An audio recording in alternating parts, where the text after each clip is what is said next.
Queridos hermanos, iniciamos la lección divina de este lunes 23 de junio, lunes de la semana 12 del tiempo ordinario.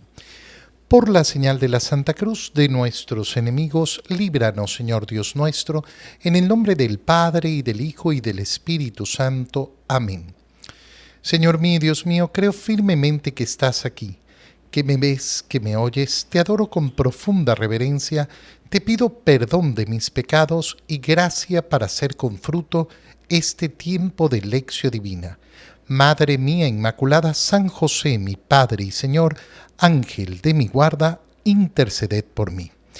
En la primera lectura de este lunes leemos el libro del Génesis, capítulo 12, versículos 1 al 9. En aquellos días dijo el Señor a Abraham: deja tu país, a tu parentela y la casa de tu padre para ir a la tierra que yo te mostraré.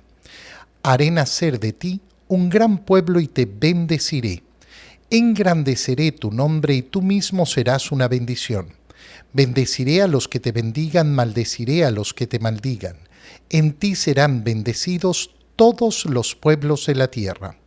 Abraham partió, como se lo había ordenado el Señor, y con él partió también Lot. Tenía Abraham 75 años cuando salió de Harán. Abraham llevó consigo a Sarai, su esposa, y a Lot, su sobrino, con todos los bienes que habían acumulado y los esclavos que habían adquirido en Harán, y salieron en dirección a Canaán. Llegaron a Canaán y Abraham atravesó el país hasta la región de Siquem y llegó a la encina de Moré. Por entonces habitaban ahí los cananeos. El Señor se le apareció a Abraham y le dijo: a tu descendencia le voy a dar esta tierra. Entonces Abraham edificó ahí un altar al Señor que se le había aparecido. De ahí pasó a las montañas al oriente de Betel y plantó su tienda entre las ciudades de Betel al poniente y de Ai al oriente. También ahí le construyó un altar al Señor e invocó su nombre. Luego se fue trasladando por etapas hacia el sur. Palabra de Dios. Iniciamos hoy día la segunda parte de la lectura del libro del Génesis que ya hemos tenido en este año en la primera parte. Como estamos ya en la semana 12, retomamos la lectura del libro del Génesis a partir de la historia de Abraham y vemos efectivamente cómo inicia esa historia de Abraham. Es importante porque justamente ayer que celebramos el domingo del Corpus Christi, también en la primera lectura leímos el libro del Génesis en parte de lo que sucedía con Abraham cuando se encuentra con ese sacerdote Melquisedec, rey de Salem. Pero ahora vamos a iniciar la lectura sistemática o más sistemática de esa historia de Abraham. ¿Qué es importante resaltar? ¿Qué es importante meditar y conocer sobre la historia de Abraham? Dijo el Señor a Abraham: deja tu país, a tu parentela y la casa de tu padre para ir a la tierra que yo te mostraré. Este es el inicio de la historia del pueblo de Israel, del pueblo hebreo, de esos descendientes de Abraham, a través de los cuales se va a realizar efectivamente la obra de salvación para toda la humanidad. De esa descendencia, de ese pueblo, nacerá el Salvador, nuestro Señor Jesucristo. Y por eso esta es una historia tan importante para nuestra vida y tenemos que tenerla en nuestro corazón. No puede ser que un católico simplemente diga: bueno, yo sí, no sé mucho de eso. Bueno, es que tiene que ser importante. Tiene que ser importante para mí porque es la historia de la salvación. Y fíjate qué importante es. ¿Por qué? Porque Abraham se va a convertir en el padre de la fe, aquel que nos da ejemplo de cómo se vive la fe. Y lo que le pide el Señor en primer lugar, ¿qué es? Deja tus seguridades para confiar verdaderamente en mí. Porque esto es lo que le está diciendo: deja tu país. Deja tu país, lo que conoces, lo que sabes que tienes a la gente que te conoce, a tus parientes, donde eres alguien, a tu parentela y la casa de tu padre. Rompe con eso. No porque la familia no sea importante, sino porque no es lo más importante. No porque no sea importante, sino porque no es lo más importante. ¿Por qué? Porque el plan de Dios es más grande y más importante. Haré nacer de ti un gran pueblo y te bendeciré. Voy a engrandecer tu nombre y tú mismo serás una bendición. Bendeciré a los que te bendigan y maldeciré a los que te maldigan, es decir, te daré protección. Y en ti serán bendecidos todos los pueblos de la tierra.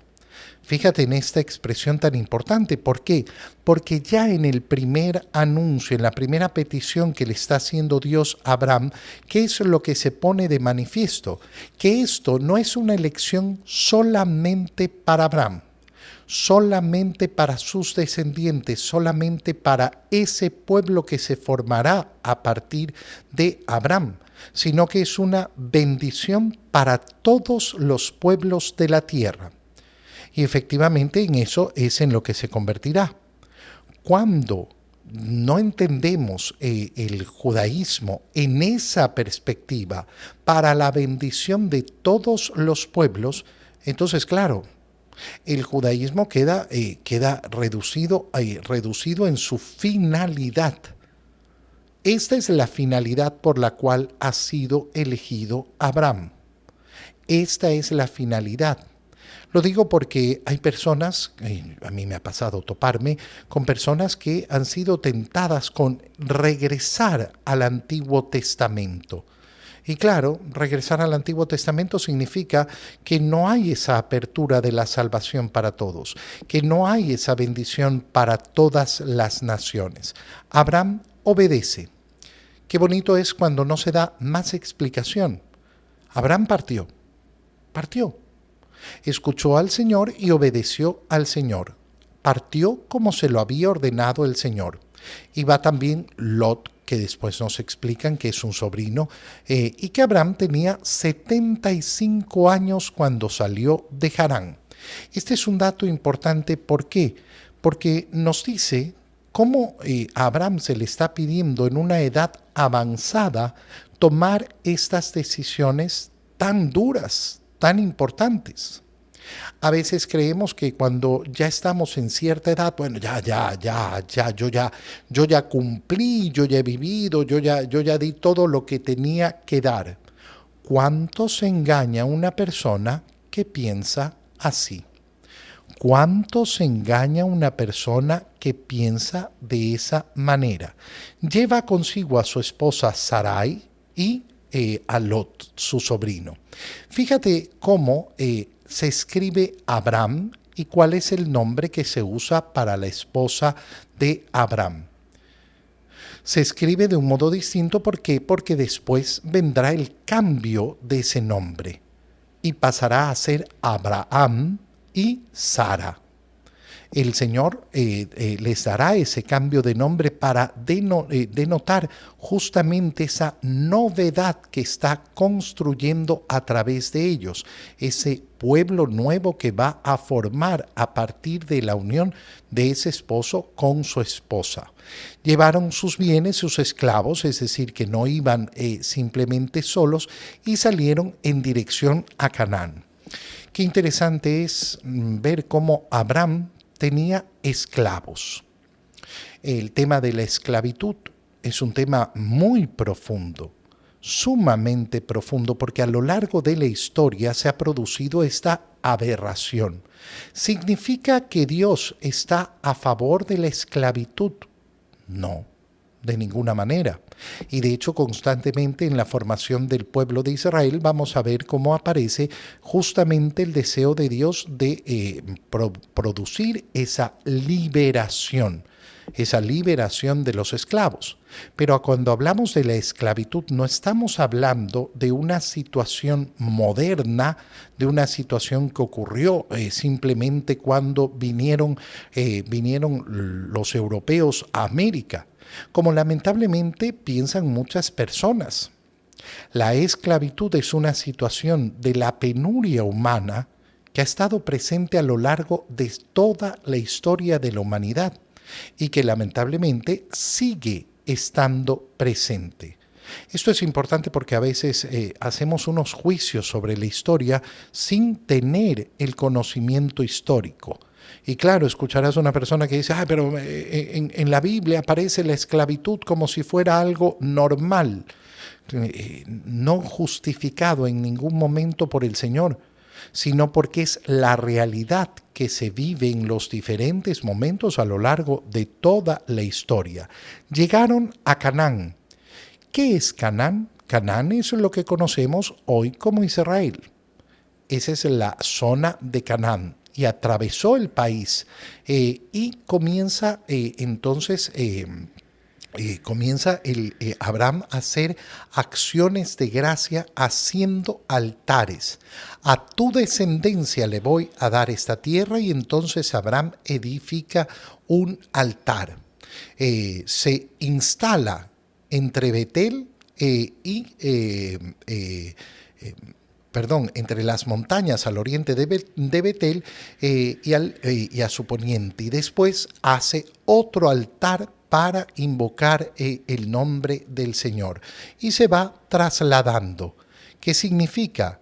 Que Abraham pasa su vida en esta tierra prometida que todavía no posee porque le pertenece a los cananeos, y pasa errante. No tiene una propiedad. No posee la tierra, porque esa es la promesa que le hace el Señor, esa tierra prometida. En el Evangelio entramos al capítulo 7 del Evangelio de San Mateo. Leemos el versículo 1 al 5. En aquel tiempo Jesús dijo a sus discípulos: no juzguen y no serán juzgados, porque así como juzguen los juzgarán, y con la medida que midan los medirán. ¿Por qué miras la paja en el ojo de tu hermano y no te das cuenta de la viga que tienes en el tuyo? ¿Con qué cara le dices a tu hermano: déjame quitarte la paja que llevas en el ojo, cuando tú llevas una viga en el tuyo? Hipócrita, sácate primero la viga que tienes en el ojo, y luego podrás ver bien para sacarle a tu hermano la paja que lleva en el suyo. Palabra del Señor. Entramos al capítulo 7, que es el último capítulo que San Mateo dedica al Sermón de la Montaña. Qué importante darnos cuenta de siempre el recorrido que nos está llevando ese Sermón de la Montaña, que constantemente nos va a invitar a la liberación. De hecho, la clave para interpretar con rectitud ese Sermón de la Montaña, que es el sermón fundamental sobre lo que significa ser un discípulo del Señor, está justamente ahí, donde en entender que el discípulo tiene que caminar el camino de la liberación. Y ahora, ¿a qué nos invita a liberarnos el Señor? A liberarnos del juicio. No juzguen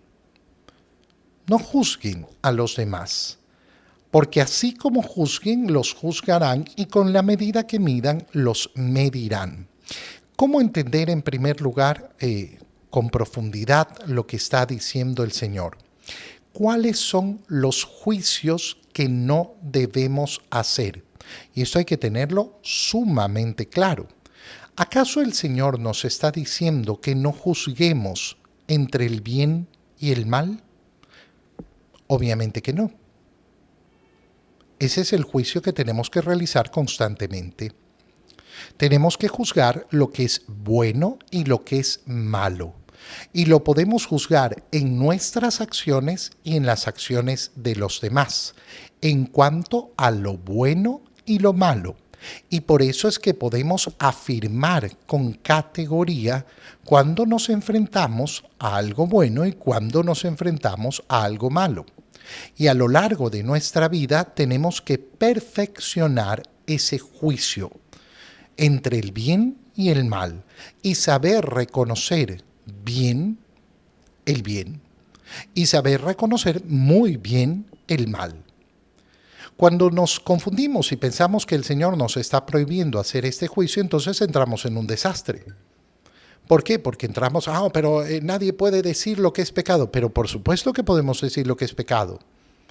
Porque el mismo Señor nos ha dado esa revelación para alumbrarnos, para iluminarnos, para que podamos distinguir entre el bien y el mal.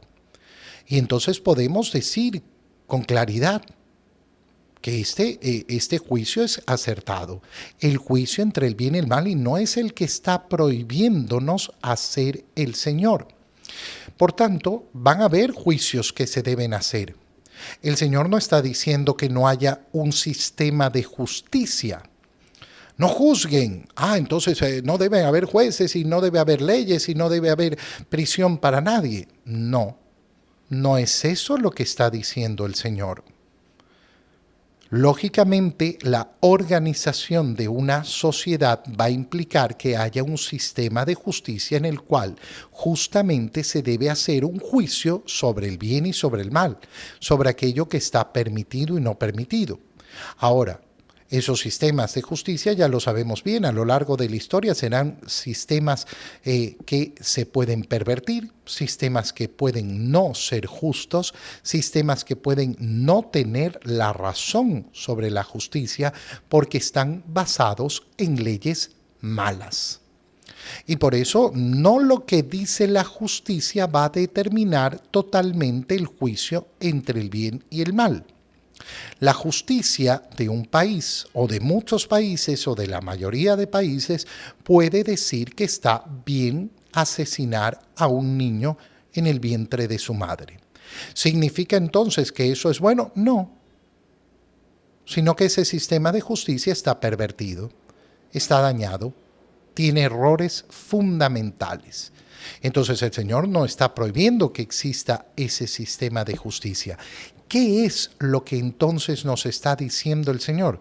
Que no juzguemos a la persona.